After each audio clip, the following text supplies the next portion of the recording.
Welcome to all 5th sem student in our electrical department. Subject છે આપણો power electronics. Power ઇલેક્ટ્રોનિક્સમાં આપણે 3 chapter પતી ગયા. આજે નવું એક ચેપ્ટર જોઈશું, ચેપ્ટર નંબર 4, ઇન્વર્ટર તથા સાયક્લો ઇન્વર્ટર. હવે ઇન્વર્ટર, ફર્સ્ટ તો ઇન્વર્ટર તમે બધા નામ તો સાંભળ્યું હશે. તો ઇન્વર્ટર શેના માટે વપરાય? તો આપણને ખબર હોય કે ડીસી વોલ્ટેજ હોય એને ફિક્સ, એટલે કોઈ બી એસી વોલ્ટેજમાં જેટલા વોલ્ટેજ જોઈતા હોય એટલા વોલ્ટેજમાં કન્વર્ટ કરવા માટે ઇન્વર્ટરનો ઉપયોગ થાય છે. ફરી કહું છું, ઇન્વર્ટર ડીસી પાવરનું જોઈતા વોલ્ટેજ ફ્રિકવન્સીએ એસી પાવરમાં રૂપાંતરણ કરે છે. તો આપણે ચેપ્ટર નંબર 4 જોવાનું છે, ઇન્વર્ટર તથા સાયક્લો ઇન્વર્ટર. પહેલાં તેનો પરિચય જોઈ લઈશું. તો ડીસી મોટરને સ્પીડ કંટ્રોલ એસસીઆર વડે થઈ શકે છે, અને એસી મોટરના સ્પીડ કંટ્રોલ ઘણી રીતો છે. એટલે ડીસી હોય તો એસસીઆર વડે એટલું થાય. આપણે ગઈકાલે જ જોયેલું કે એસસીઆર જે ચોપર છે એનાથી સ્પીડ કંટ્રોલ થાય છે, અને એસીને કરવો તો ઘણી બધી રીતે, લોડની રીતને બહુ બધી રીતો છે. તેમાંથી એક રીત ઇન્વર્ટરનો ઉપયોગ કરીને છે. એક રીત કઈ છે? ઇન્વર્ટરનો ઉપયોગ કરીને. ઇન્વર્ટર દ્વારા ડીસી સપ્લાયનું એસી સપ્લાયમાં રૂપાંતરણ કરવામાં આવે છે. વોલ્ટેજ અને ફ્રિકવન્સીને કંટ્રોલ કરીને એસી મોટરને સ્પીડ કંટ્રોલ કરવામાં આવે છે. શું કરવામાં આવે? વોલ્ટેજ અને એસી હોય છે એને સ્પીડ કંટ્રોલ કરીને એસી વોલ્ટેજને સ્પીડ કંટ્રોલ કરવામાં આવે. સાયક્લો કન્વર્ટર એસી પાવરની એક ફ્રિકવન્સીનું અન્ય ફ્રિકવન્સીમાં રૂપાંતરણ કરે છે. એટલે કે શું થાય કે ડીસી લિંક હોય એનો ઉપયોગ કરવામાં આવતો નથી. અને આ યુનિટમાં આપણે ઇન્વર્ટર તથા સાયક્લો ઇન્વર્ટર વિશે અભ્યાસ કરીશું. હવે મેઇન ટોપિક છે આપણો ઇન્વર્ટર. તો ફર્સ્ટ તો પહેલાં તો એટલું વિચારવાનું કે ભાઈ ઇન્વર્ટરનો ઉપયોગ શું કરે, ઇન્વર્ટર શું કામ કરે. તો ઇન્વર્ટર શું કરે છે? ડીસી પાવરનું જોઈતા વોલ્ટેજ અને ફ્રિકવન્સીએ એસી પાવરમાં રૂપાંતરણ કરે છે. આપણે ઘરે ઘણા કંઈક ઇન્વર્ટર લાવો. તો ફર્સ્ટ તો તમને ખબર છે કે આપણે ઘરે બધા ઇલેક્ટ્રિકલ સાધનો કેવા હોય છે? એસી હોય છે. હવે તમને ખબર છે કે લાઇટ જાય એ દરમિયાન આપણે બેટરી બેંકનો ઉપયોગ કરો છો. બેટરીમાં તમને ખબર છે કે ડીસી પાવર હોય છે. તો એ ઇન્વર્ટર શું કરે? એ બેટરીનો ડીસી પાવરને એસી પાવરમાં કરે અને આપણે ઘરે કન્વર્ટ કરી આપીએ છીએ. તો ઇન્વર્ટર ડીસી પાવરનું જોઈતા વોલ્ટેજ અને ફ્રિકવન્સી એસી પાવરમાં રૂપાંતરણ કરે છે. ઇન્વર્ટર માટે બીજેટી, મોસ્ફેટ, આઈજીબીટી, એમસીટી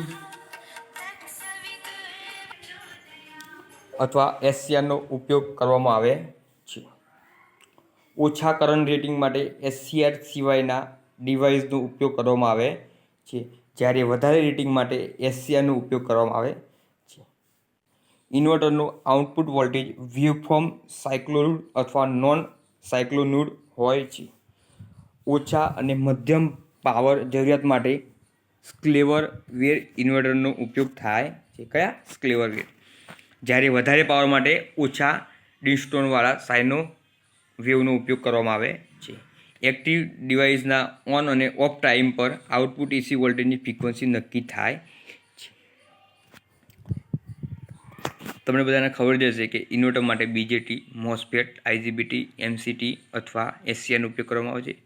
અને જો ઓછો કરંટ હોય તો એસસીઆર ડિવાઇસ સિવાય હોય એનો ઉપયોગ કરવામાં આવે છે. જ્યારે વધારે રેટિંગ માટે એસસીઆરનો ઉપયોગ કરવામાં આવે છે.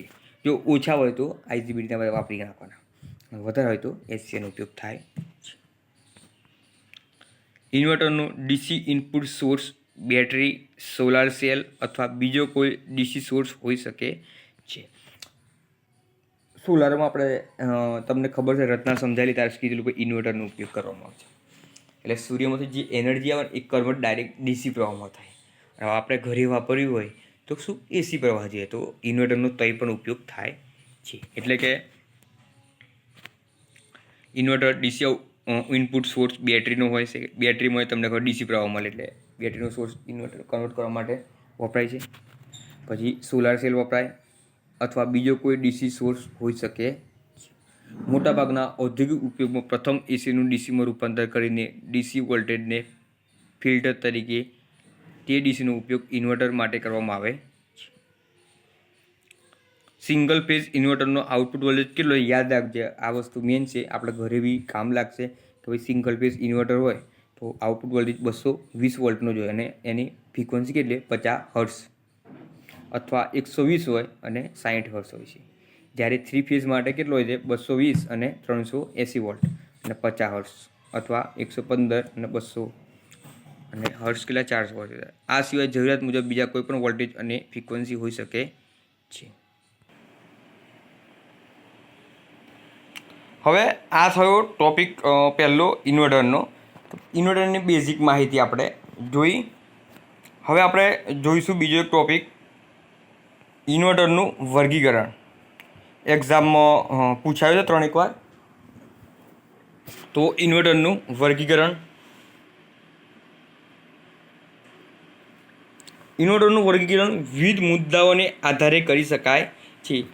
પહેલો છે એક્ટિવ ડિવાઇસના ઉપયોગના આધારે. પહેલો મુદ્દો કયો છે કે એક્ટિવ ડિવાઇસના આધારે. ફર્સ્ટ આપણે ક્વેશ્ચન જોયો છે કે ઇન્વર્ટરનું વર્ગીકરણ. તો પહેલાં તો ઇન્વર્ટરનું વર્ગીકરણ શાના આધારે થાય? તો અમુક મુદ્દાઓના આધારે થાય છે. તો પહેલો મુદ્દો છે એક્ટિવ ડિવાઇસના ઉપયોગના આધારે. એટલે કે ઇન્વર્ટર માટે ઉપયોગ કરેલ એક્ટિવ ડિવાઇસના આધારે ઇન્વર્ટર બીજેટી, મોસ્ફેટ, આઈજીબીટી, એમસીટી કે એસસીઆર પ્રકારના હોઈ શકે છે. એટલે ઇન્વર્ટરમાં કઈ સ્વિચ વાપરી છે? આપણે બધી સ્વિચો ભણેલા જ છીએ આવતા ગયા લેક્ચરમાં. તો એ સ્વિચો છે એના ઉપર આધાર રાખે છે. જો જેમ કે બીજેટી, મોસ્ફેટ, આઈજીબીટી, એમસીટી કે એસસીઆર કોઈ પણ પ્રકારનું હોઈ શકે છે. મોસ્ટ ઓફલી એસસીઆર પ્રકારનું વધારે યુઝ થાય.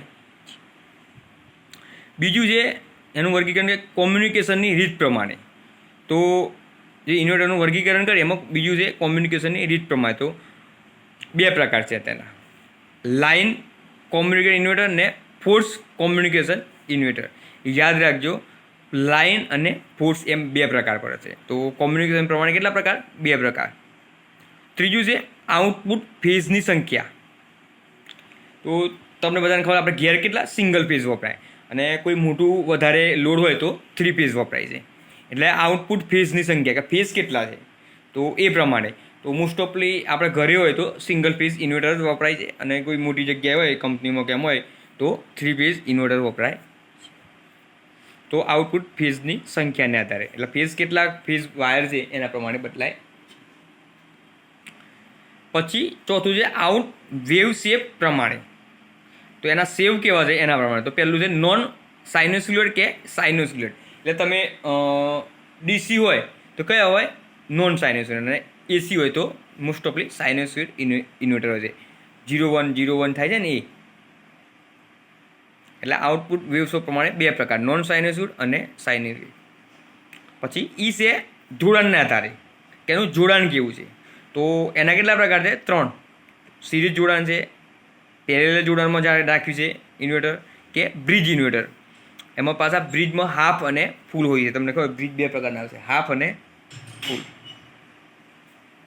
એટલે જોડાણના આધારે કયું? સિરીઝ ઇન્વર્ટર, પેરેલલ ઇન્વર્ટર અને બ્રિજ. બ્રિજના પાછા 2, હાફ અને ફૂલ. ત્રીજું છે લાસ્ટ છે સોર્સના આધારે.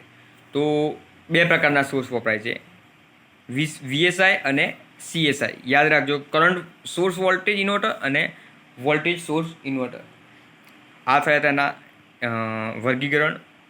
ફરી એકવાર સમજાવ્યું હતું ઇન્વર્ટરનું વર્ગીકરણ. તો તેના ઉપર જે મુદ્દા છે, કયા મુદ્દા એના ટોપિક પર આધાર રાખે છે. ફર્સ્ટ હતું એક્ટિવ ડિવાઇઝર. એમાં કયું ડિવાઇઝર વાપર્યું છે? તો ડિવાઇઝરના નામ તમને ખબર હશે કે બીજેટી, મોસ્ફેટ, આઈજીબીટી, એમસીટી અને એસસીઆર. તો એ જે ડિવાઇઝર વાપર્યું હોય એના પ્રમાણે એના વર્ગીકરણ કરાય છે. બીજું છે કોમ્યુનિકેશનની રીત, કે એ કઈ રીતે કોમ્યુનિકેશન કર્યું છે. તો ઇન્વર્ટરના કોમ્યુનિકેશનના બે પ્રકાર છે, તમને ખબર જ હશે, લાઇન કોમ્યુનિકેશન ને ફોર્સ કોમ્યુનિકેશન. ત્રીજું છે આઉટપુટ ફેઝની સંખ્યા, કે આઉટપુટ કેવું છે, કેટલા ફેઝનો ઉપયોગ કર્યો છે. તો સિંગલ ફેઝ ને 3 ફેઝ. આપણે મોસ્ટ ઓફ 2 ફેઝ વપરાય છે, સિંગલ અને 3 ફેઝ. તો એ ફેઝ પ્રમાણે પણ એના પ્રકાર પાડેલા છે.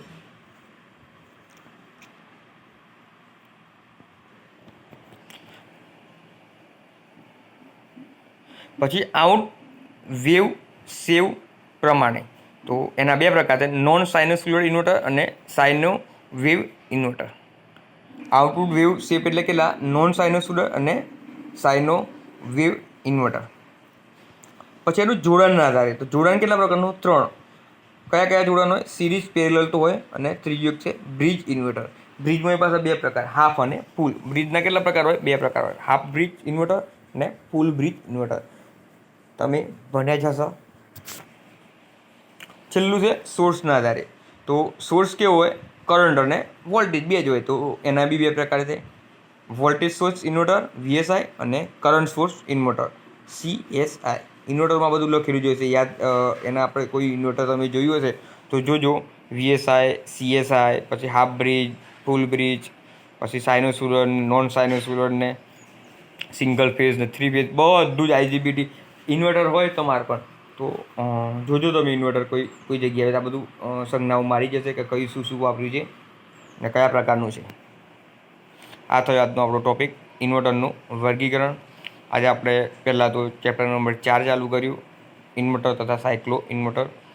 એમાં ફર્સ્ટ જોયો પરિચય, પછી ઇન્વર્ટર્સ જોયો, ઇન્વર્ટરમાં એના રૂપાંતરણ જોયા, વર્ગીકરણ કે કેટલા પ્રકારે વર્ગીકરણ થાય, તો એનું ABCDEF એના મુદ્દાના આધારે કે ભાઈ એમાં કયા પ્રકારનું મટીરિયલ વાપર્યું છે, કેવું છે, બધું એના આધારે આપણને વર્ગીકરણ કર્યું.